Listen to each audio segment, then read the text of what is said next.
Okay. Hi, everyone. Welcome to an episode of Health Ignited. I am without my other half, Dr. Nick, today, but we have Kate Jaramillo with us, and this is going to be an amazing episode talking all about keto, and we're going to do some mom talk, keep it nice and casual, and just talk about how Kate came to this place where she has helped tons of women, tons of families online with her online program on living a ketogenic lifestyle. So Kate is a fitness instructor, a ketogenic living expert, and she's been leading the way in the ketogenic community as a creator of Ketogenic Living 101 and 102. Amazing. She has a coaching certification program, and she's a co-creator of Keto 40. So Kate, welcome. Thank you so much. Thanks for having me. I loved connecting with you the last time we saw each other and seeing your amazing children too, especially your little one. Oh, so cute. Such a cute. I love it. And I'm just so happy that we're having this conversation because I work with a lot of women and a lot of families, and the one feedback they always have, like, yes, this information is great. Yes, I know I need to live this lifestyle, but how do I navigate my entire family, and how do I get my entire family on board? So what I would love is for you to share your story first. Like, why did you choose this path, and why do you think it's so important? Yeah, for sure. And oh my God, like I love and I'm so grateful for what you're doing with families and women, families in general, and like working in that whole health space, because I really feel like we kind of do need that household buy-in. Absolutely. In order to like really be successful and feel supported. Mm-hmm. For us, for women, community is just so important for us. And Mm-hmm. where is our strongest community? It's at home, the That's right. ones that we spend the most amount of time with. So I have been in health and fitness for a really long time. And I was following kind of like what we thought to be true, and what still kind of is for some people, because we're all bio-individual, but those like 6 small meals a day. Right. And you know what? I just always felt hungry. I know. We're all just setting yourself up for like, okay, what's next? Seriously, I was like always thinking about food. That's right. Yeah. What I make next, and like, and I still watch the Food Network a lot just to get ideas. I love it. Oh my gosh, I was always starving. And like, I'm originally from Hershey, Pennsylvania. So like where chocolate is made, it smells like chocolate. I grew up with it. And I actually always thought it was normal for people to have dessert like after every meal. Like because that's what we did, Right. Until like I just started studying health and fitness a little bit more and going a little bit deeper. And I realized that like sugar is not the thing that people have all the time. And I was like, crap. I know. Now what? That one. Yeah. But then I actually was studying under Josh Axe, Dr. Josh Axe. And he's the one that turned me on to keto, because in his program, he said that keto is what is like the diet that he prescribes clients when they need to lose a lot of weight quickly. And like, I had been working with a group of women moms that, no matter how much they cut their calories, or how much they were like working out, or whatever. And now we obviously know there's a plethora of reasons why people don't lose weight. That's right. Sleep and stress and all the things. But this particular group had at least it seemed that their nutrition and their fitness dialed in, but they were plateaued completely. So I was like, all right, listen, I'm going to create this program. I've never done it before. So I'm going to do it with you. We're all going to be guinea pigs. Are you down? So like 9 women said yes. 6 actually, finished with me. And it was just a keto program that incorporated exercise. And we literally we weren't really tracking macros. We just counted net carbs. I put together meal plans for them to follow. In 8 weeks, the median amount of weight that these women lost was 20 pounds. 20 pounds after being totally plateaued. Yeah. So I knew that I was on to something. And for me, like the biggest things were not having that 3 o'clock energy crash. And I documented that. Like, that was like a big thing for me. That was like my selfies that I was posting on social media. Like, hey, it's 3 o'clock and I'm not reaching for coffee. I still feel, wide awake. And that's a pattern that so many of us deal with. I mean, that's usually one of the main things that women come in for. It's like, I don't have enough energy to last through the day. And then the kids come home from school and all I want to do is sit on the couch and just not pay attention to what's going on. But you have to be on the entire day. And that's so challenging for us. It really is. And that 3 p.m. slump, and I think that time is pretty common with most women or most people, I guess, in general. And 3 p.m. is like the worst time. Because like you said, kids are getting home from school, they have homework. Now we have to like use our brains in a different way. And we're so frustrated. And we end up like fighting with our kids because everyone's just frustrated and tired at that point. And our kids are too.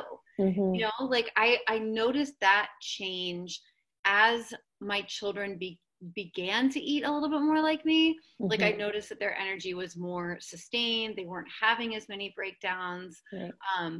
But I will say, when I decided that like this is the lifestyle I'm gonna live, that I'm gonna go keto, I did this fell swoop of like cleaning out our pantry. Like, oh my God, all this stuff has to go. We're poisoning ourselves, you know? That's right. And like my whole family is there like, what is going on? Like, she's gone crazy. She's lost her marbles. Getting rid of all of the food that we love.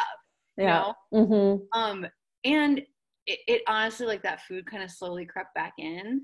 Because, you know, out of frustration or something, like my husband would maybe buy a box of cereal or just something, you know, like I would get them like puffs or something on the way home from school. And what ended up working for us was those things were in our house, but we just let them run out naturally and didn't replace them. So that's like, because then it was just like, oh, we didn't realize that, but we haven't had cereal in like a month.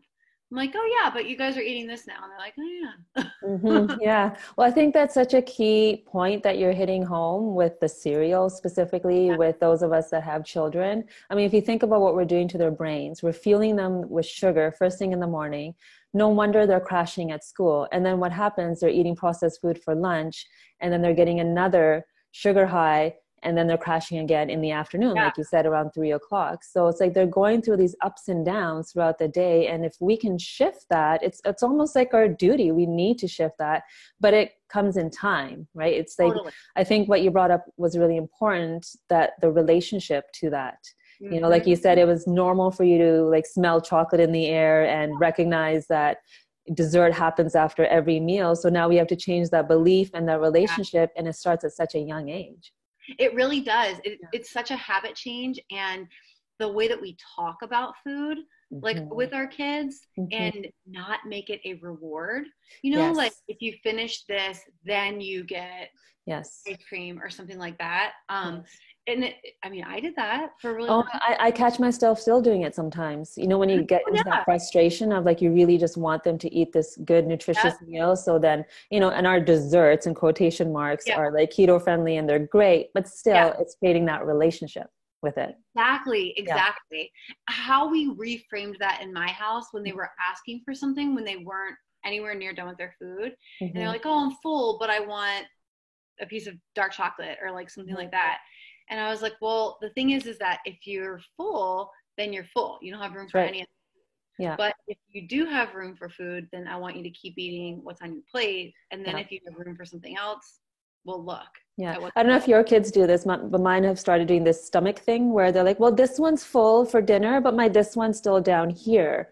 I'm like, well, I think they're probably the same because you only have one stomach. And they do it like not just with eating, but like my daughter today was working on math, and like there was a part where she was like, she built it up in her head. She's like, oh, this next part's going to be hard. And as soon as she got to the next part, I have a headache. And like the tears come. I have a headache. I was like, okay, go take a nap. And then like when you're awake and when your headache is gone, then you can come back and finish it. Cause we're not doing anything else today until you finish your work. And she's That's right. Yeah. And that's beautiful because that's relating, like how we relate to food is really how we relate to life. And by you teaching them at such a young age, it's going to give them mindset tools to help them shift in so many different relationships that they have with themselves, with others, with work, all of it. And to speak to the relationship with others, I noticed that like my kids were getting a little bit like judgy with how other kids were eating. And I was like, well, it's just, that's their thing. Like, and we don't speak to that. And all, and like with how I was talking about food and calling certain things junk, I did notice too that they were like, oh, that person's eating junk. And I was like, how can we reframe this? And like maybe like a year and a half ago, I heard a friend of mine say, oh, in my house, we call things always food and sometimes food. And I was like, that is that's beautiful. Yeah. Right.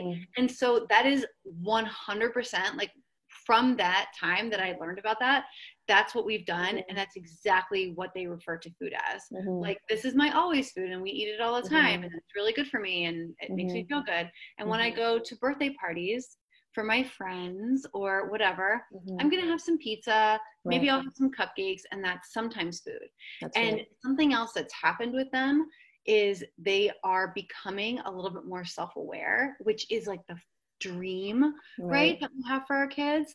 And saying like, okay, I ate some of this cupcake, it's really sweet, I'm gonna be done with it instead of trying to like finish it because it's a sweet cupcake. And don't you love when you hear them talking to each other? So my boys, when they're staying at my mom's house, they get this one Indian dish. It's called a paratha. It's basically a stuffed bread.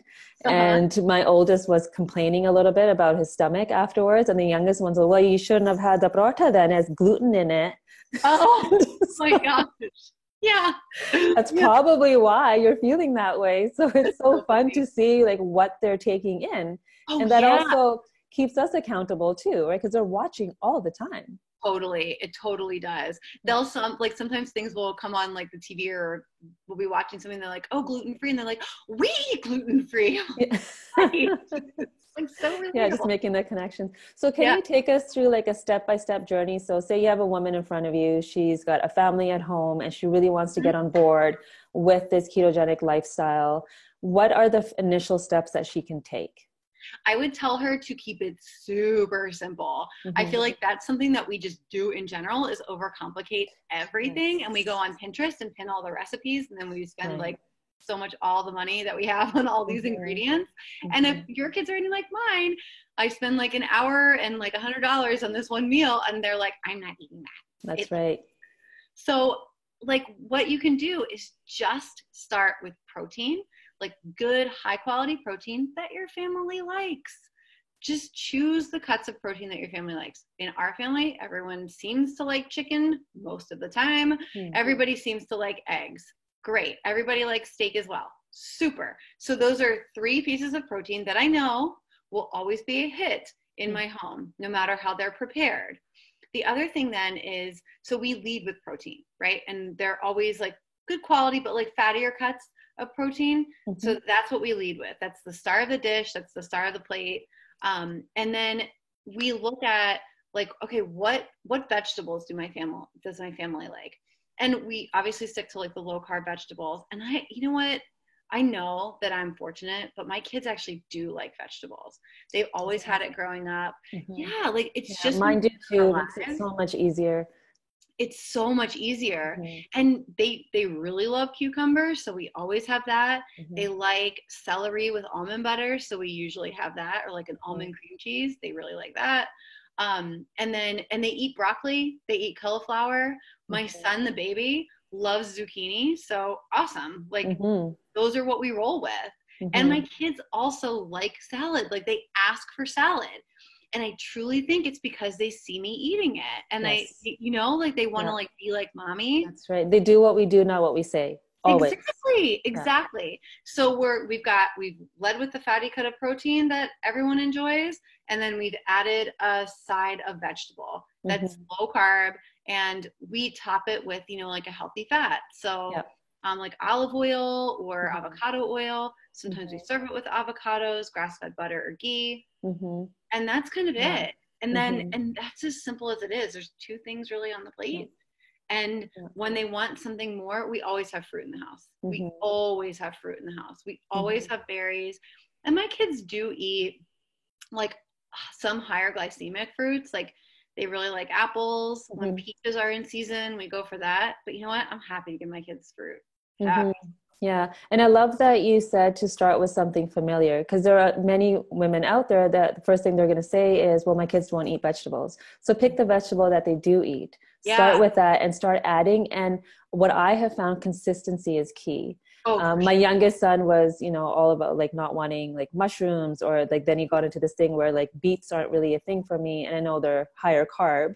But But they're I was putting beets on our pizzas, right? So when we good. make them at home on our feast day. So what I did was I just stayed consistent with it, and now there's no complaints, because Yeah. they really just get into a habit of complaining about something. So you keep it consistent, you keep it familiar, and then slowly you really can change their palate. And those, Absolutely. mhm, And it's so in my kids' lunch boxes, what they have, and speaking to consistency, because they pretty much eat the same thing every day for lunch, and then we do different things at dinner. right. But for lunch, they have like a high quality, like natural lunch meat that's usually they either pick turkey or like salami. Super. So they have that. They have some raw almonds. They have cucumber, and they have a little thing of strawberries and raspberries, Mm. and that's it. And they eat Mhm. it all the time. And Mhm. my kids now, we homeschool now, but before, when they were bringing their lunches to their school, like I remember like other kids would say like, your food looks so good and so fresh, because they Wow. went to a school where you had to bring their lunch. It didn't have like a cafeteria there, Mhm. but parents had to bring their lunch. And I knew, and they still go there, but I don't think that they'll see this, so I can say it. Like, there's a set of students there whose father brings them McDonald's every single day, Oh, without fail. yeah. Every single day, they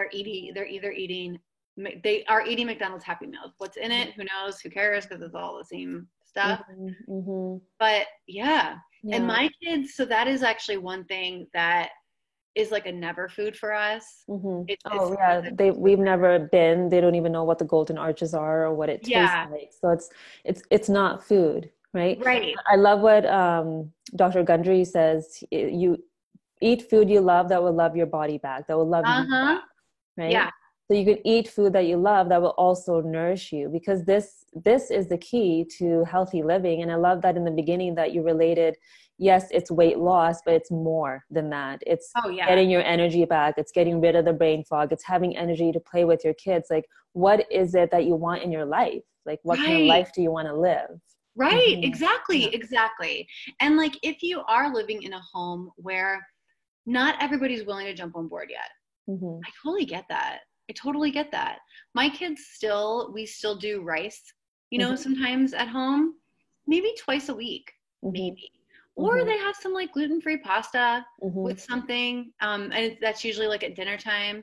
And that's fine too. Mm-hmm. And then, so Saturdays are my feast days. Mm-hmm.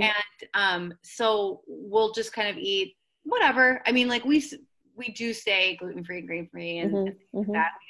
I just kind of tend to be a little bit more paleo, like a higher carb paleo those days. Yeah.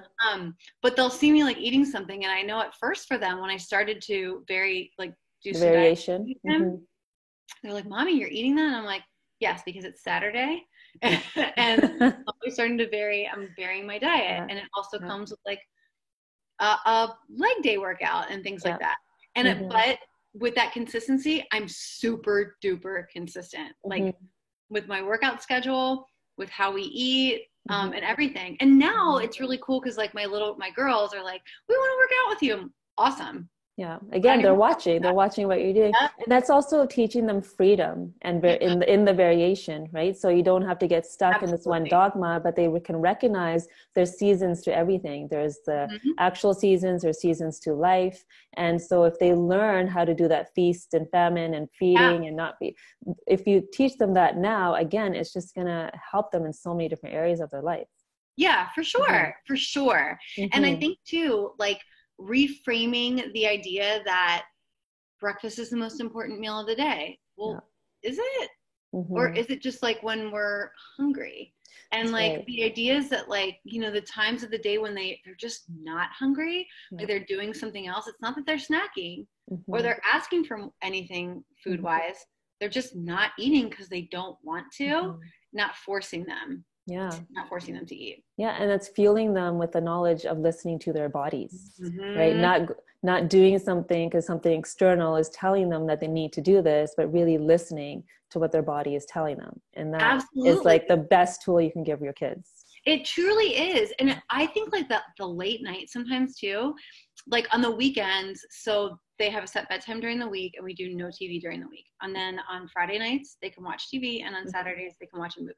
Mm-hmm. But we don't have bedtimes on Friday or Saturday nights. And I noticed that like it would get later in the evening, and especially my 8-year-old, she'd be like, I'm hungry, I want to eat something. I'm like, you're not though. Yeah. Like what's happening right now is that you're tired, and your body is saying, hey, if you're going to keep me up, then you better feed me, because I need some sort of a fuel, you know? But that's right. You're not really hungry, are you?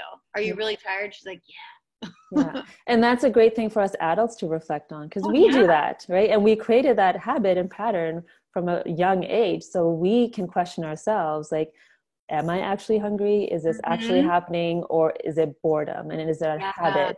Or am I trying to fill something that's not there or not serving me right now? So it's all about perception, right? And then we can at least make a choice if we know what's going on. Like, okay, I'm bored right now and I'm sitting in front of my computer and I have a lot of work to do. So I can choose whether or not I want to sit here and eat like a handful of almonds, or if I just want to sip on like my water, because I'm not really hungry. It's really just the act of like keeping myself occupied. That's right. So how do you feel about the way keto is being talked about right now? Because, you know, I think a lot of people see it in the media. They see, you know, many celebrities talking about it, and it turns into this fad. And what I have tried to educate my families is that this isn't a fad. This is the way we've been eating for generations and generations. We have just lost our way. And it's not, we don't even actually necessarily need to label it as keto. We just need to label it as like nourishing food. Like I call myself more of a flexitarian now, because I actually do like veggie keto in quotation marks. And there's a way to navigate what the body needs in certain seasons and certain times of our life, for women with hormones and all these other varying things. And keto is a way of really looking at what's serving your body and what isn't. So how do you reframe that for people? Well, I first just have to take away the word diet, and I have to take away the notion and the word cheat, because it drives me nuts when I see like, oh, well, I cheated on keto. I'm like, are you guys married in some sort of a relationship? Right. Like what? But I think that the way that keto is portrayed in general is like a weight loss diet, right? And that's, I kind of always say, and this is truly what's helped me build my business and like the keto coaching and nutrition side of things. People they're curious about keto because of the weight loss results. They're seeing people on Instagram and on Facebook and all over the place, and they're experiencing huge health transformations. So it gets them curious enough to dip their toe in. And then they kind of stay a little bit more interested because the food tastes good. And that's something that a lot of traditional diets, you can't really say that about. You always feel like you're missing something big. Or depriving yourself in some way. Right, exactly. But then people will stay with the lifestyle because they're feeling so great. Like that, we talked about, the mental fog has lifted, they're feeling energetic, but also their bodies are healing. I know you're seeing this in your practice as well. I feel like our health is kind of like an onion. We kind of slowly peel back these layers, and as we heal, we uncover things that we didn't know existed, you know, and I think that that's very powerful. But I also think that sometimes keto will be blamed on, this happened to me. It's like, it didn't though. This was something that was probably going on for a really long time. And so now, if you're eating real food, just real food that comes from the parameter, you know, in general of the grocery store, if you're eating real food and, you know, you're watching some of the other lifestyle changes, like you're sleeping better and you have more energy and you feel, you know, you're better, you can deal with stress a little bit better. How is that contributing to your poor health? That's right. I mean, food really is medicine, or it can be your poison, right? Right. It's the foundation to everything. So if you're feeling good on this lifestyle, which it should be a lifestyle, not a diet, Right. you're going to feel better in your mind. You're going to have better relationships. You're going to have more energy to do your work in this world that you are here to do. Mhm. All these things, you're going to make better choices and do the exercise that fuels you, and you're going to have inspiration, you're going to have motivation. Mhm. And there's nothing wrong with having a lifestyle that gives you that, like you just said. Right. Yeah. Exactly. Mm-hmm. Exactly. Mm-hmm. I think that I also think that we see a lot of like this whole like dirty keto Uh-huh. thing happening. Yes. Um, I don't really, again, we're all bio individual. I know things Mm-hmm. affect people a different way, but when I see people just eating piles of cheese that who knows how it's been processed, you know, Mm-hmm. like they're eating like piles of cheese and lots of Oscar Mayer bacon Mm-hmm. and going through the drive-through and getting a McDonald's burger without the Mm-hmm. bun, Right. and they're like, I'm living keto. I'm like, yeah, Yeah. sure. You're eating low carb, high fat, moderate protein. Sure. Like maybe in the macro scheme of things, but you're The not quality. eating right. Like you're not eating food that's nourishing your body. So That's at right. some point, like, yeah, you'll probably lose some weight. Yeah. Absolutely. But Mm-hmm. at some point that maybe then when you go to the doctor and you get a health scan and they're like, these things don't really look so good. What have you been doing? That's Maybe right. then you can point back to your diet. That's right. Yeah. Yeah. So it's really about understanding what keto actually is and what that Mhm. lifestyle can actually provide for you if you're making the right choices with nourishing food. Just eat real food. Just That's eat real not food. processed, that's not made by humans. Just eat real food and you will do amazingly. Yeah. Exactly. Our bodies Mm-hmm. are just not designed to Mm-hmm. have like all that man-made stuff, That's right. you know? So before we finish, I have a question for you. And if you had a woman in front of you, she's got her family that she's going to work on. And what is the one gift that you could give to that person in front of you that will allow them to shine in their lives? Oh, wow. Well, I mean, I would probably just give her a hug and Mm-hmm. just tell her that she can do it. That anything that she wants to have is possible. And all it takes is just keeping things very Mm-hmm. simple. Mm-hmm. But that she doesn't have to worry about perfection. She doesn't have to get, keto perfect. And she doesn't have to be, perfect at homework and perfect at home and perfect like doing laundry and all the other things. That I think that the biggest gift that she can show her children is humanity. Oh, it's beautiful. And for yourself, with all the work that you're doing and the impact that you're having, if tomorrow was the day that you're leaving your physical body, what is the impact that you want to leave on this world? I would just want anybody who has met me and especially, my children to just be like, man, she loved us. Like Mm-hmm. she loved on us hard. And Mm-hmm. and I would like that for anybody that I've interacted with to say Mm-hmm. that too. Like Mm-hmm. she really like I loved her and she loved me and I felt that. Yeah, I love that. So where can everybody find you and how can they get your support? Yeah, so Mhm. I'm totally social and I have a website, Mhm. ketogenicliving101.com. Instagram, my handle is at keto living Kate. And Mhm. honestly, like I don't post a ton of like stills on there. I do more like Instagram stories because it's just so much easier. I'm like snap, snap, snap, Right. life, life. And then on Facebook, my business page is Keto Living 101, Right. and yeah, you can Yeah. find me on Facebook. That's right. And I'll put all these in the show notes and everything too, so everyone Awesome. can find you because they need to, especially when you're just, starting off on this new track. It's so important to have a tribe to lean on and follow someone that's been through it and is going through it still. So to get that guidance. And I will say women, we need a tribe. We need community, like you said in the beginning. It's so important for us. And to have people that help you and elevate you is what's going to help your family and your communities. So thank you for all that you do. Oh, thank you so much for everything that you do. It's been awesome to be on here with you today. Yeah, great. So if you guys like this episode, share it out because everybody needs to hear this information. And thank you for being on here. Thanks. Okay.